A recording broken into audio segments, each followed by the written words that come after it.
আসসালামু আলাইকুম।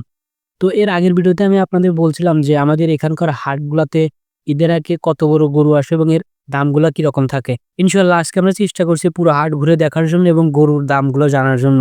যেহেতু এটাই ছিল আমাদের এখানকার শেষ ঈদের হাট, তো তার জন্য মানুষের সমাগমটা কিছুটা বেশি ছিল আগের দিনের তুলনায়। তো আমাদের এখানকার গৃহস্থ ভাইয়েরা চেষ্টা করছে তাদের গরুকে যথাসম্ভব সুন্দর করে দেখানোর জন্য। আরেকটি বিষয়, আপনি যদি গরুর হাটে যান আর গরুর যদি লাত্থি গুতা কিংবা দাবড় না খান, তাহলে আপনি মনে করেন না যে আপনি গরুর হাটে গিয়েছিলেন। মূলত আমার উপর দায়িত্ব পড়ছিল এই কালু মশাইয়ের ভিডিও করার। আর একটু ১৯-২০ হলে ও আমার এই ভিডিওর জায়গায় একদম ছবি বানায় দিত। তবে এটা ঠিক, গরু হাটের এগুলো সাময়িক ভীতি তৈরি করলেও কিন্তু গরু হাট এগুলা ছাড়া জমে না। আরেকটা বিষয় বলি, ওই কালু মশাইয়ের দাম চাইছিল ওরা ১,১৫,০০০ টাকা। তো কালু মশাইয়ের কাছ থেকে দাবড় খাওয়ার পর আমরা আসছিলাম লাল গরু দেখার জন্য। আসলে গরুটা দেখতে অনেক সুন্দর ছিল আর গরুটার মালিক ছিল এই কাকা। কাকা আমাদের বলছিল যে স্মৃতি হিসেবে যেন তাকে আমরা কয়েকটা ছবি তুলে দেই। অনেকেই মনে করে যে গরু হাট বলতেই শুধু গরু বেচা কেনার একটা জায়গা। আপনি যদি অ্যাকচুয়াল বিষয়টা লক্ষ্য করেন তাহলে আপনি কিন্তু এখানে পশুর মধ্যে মালিকের একটা ভালোবাসা দেখতে পারবেন। এই বিষয়টা আমরা কিছুটা হলেও উপলব্ধি করতে পারি, কারণ আমাদের একটা ছোট্ট খামার আছে যেখানে কিনা এই বিষয়গুলো লক্ষ্য করা যায়। হয়তো ভাইয়ের মনে এই কারণে খারাপ ছিল যে তার ভালোবাসাটা আজ টাকার কাছে বিক্রি হয়ে যাবে। তবে এটুকু আশা করতে পারি যে ভাই যেন গরুটা বিক্রি করে ভালো একটা দাম পায়। আরেকটা বিষয় বলি, যে এখানকার যে গরুটা দেখতেছেন, আমি জানি না কেন যেন আমার দেখে মনে হচ্ছে যে গরুটা কোনো অ্যাঙ্গেল থেকে রাশিয়ান।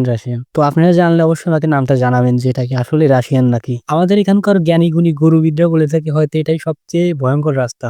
আলহামদুলিল্লাহ ওইদিনকার গরুর উপস্থিতিটা ছিল অনেকটা ভালো এবং চোখে পড়ার মতো। যেহেতু ওইদিন ছিল আমাদের ওখানকার শেষ গরু হাট এবং যারা কুরবানি দেব তাদের কেনার শেষ দিন। তো বেশিরভাগ লোকজন ওইদিন গরু কিনে ফেলছিল আর কি কুরবানি দেওয়ার উদ্দেশ্যে। আর এই যে আরেকটা কালো মশাই, চিনছেন রে? এ কিন্তু ১ম এই আমারে দাওয়াত দিছিল। মানে আমি বুঝি না ভাই, ওই বাজারে যতগুলা কালো মশাই গরু ছিল সেগুলাই ছিল সবচাইতে জাউরা। যাই হোক, কালো মশাইগুলোর অনেক সুনাম করলাম। তবে আপনাদের একটা বিষয় বলি, আমাদের এখানে বিদেশি গরুর চাইতে দেশি গরুর চাহিদা ছিল অনেক বেশি এবং দামগুলো তুলনামূলক অনেকটাই বেশি ছিল। তো ওইদিন আমরা মোট ৫ থেকে ৭টা গরু কাউন্ট করছিলাম, যেগুলোর দাম ছিল তুলনামূলক ২ লক্ষ টাকার উপরে এবং সাইজগুলো ছিল অনেকটা ভালো। আপনারা যে কালো গরুটা দেখতে পাচ্ছেন এগুলা মোটামুটি ২ লক্ষ টাকার মতো দাম হবে কিংবা আশেপাশেই। আমার মনে হয় যে এবারের ঈদের গরুর দাম অনেকটাই কম। যে গরুগুলা কিনা আপনার গত ঈদে ২ লক্ষ টাকা বিক্রি হইছে, আমি দেখলাম যে এখানে আমাদের ১,২০,৩০ এরকম টাকায় বিক্রি হইছে। তবে একটা বিষয় যে আপনি কুরবানি দিচ্ছেন, আপনি সেক্ষেত্রে টাকা এবং গরুর সাইজ কোনো ম্যাটার না। আপনি আল্লাহর আনুগত্য লাভের জন্য কুরবানি দিচ্ছেন, সেটা হবে আপনার প্রিয় গরু এবং হালাল টাকায় কেনা। আমাদের এই বিষয়গুলো খেয়াল রাখতে হবে যে আমরা কুরবানি করছি আল্লাহ তাআলার উদ্দেশ্যে, সোসাইটিকে দেখানোর জন্য নয়। আল্লাহ তাআলা আমাদের এগুলো বুঝার তৌফিক দান করুন। আমিন।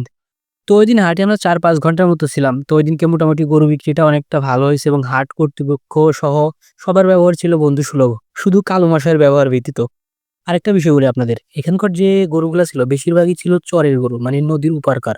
তো উনারা অর্গানিক উপায়ে গরুগুলা বড় করে এবং তারা মোটা তাজাকরণের সেরকম কোনো ওষুধ ব্যবহার করে না। যার কারণে গরুগুলাও মৃত্যু ঝুঁকি অনেকটাই কম থাকে। আপনি অনেক জায়গায় দেখতে পারবেন যে বাজারে নিয়ে গেলে গরু অনেক ক্ষেত্রে মারা যায়। সেগুলো মূলত গরু মোটা তাজাকরণের ওষুধ ব্যবহার করে। যার কারণে এই সমস্যাটা হয়ে থাকে। আল্লাহর কাছে দোয়া করি যেন সবাই সুস্থ শরীরে ঈদ পালন করতে পারে। সবাইকে ঈদ মোবারক। আপনি চাইলে আমাদের ছোট্ট খামারের জন্য দোয়া করতে পারেন। আল্লাহ হাফেজ।